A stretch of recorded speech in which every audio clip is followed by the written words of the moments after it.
మిగిలిన అవతారాలలో పుట్టిన తరువాత లీలలుంటాయి. కానీ శ్రీకృష్ణ పరమాత్మ అవతారంలో అసలు ఆయన పుట్టడమే ఒక లీల. లీల అన్న మాటని కొంచెం జాగ్రత్తగా అర్థం చేసుకోవాలి. లీల అంటే కర్మ చేయడం వల్ల వచ్చినటువంటి ఫలితాన్ని అనుభవించడం కోసం వచ్చినటువంటి ఒక సంఘటన కాదు. పరమేశ్వరుడు తనంత తాను కల్పించుకుని లోకానికి ఒక పాఠం నేర్పడం కోసమని చేసినటువంటి క్రియ.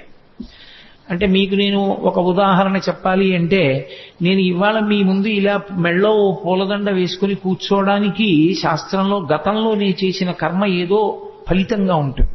కాబట్టి నాకు ఇవాళ ఈ విషయం మీద ప్రసంగించడానికి పరమేశ్వరుడు ఒక అధికారం ఇస్తాడు.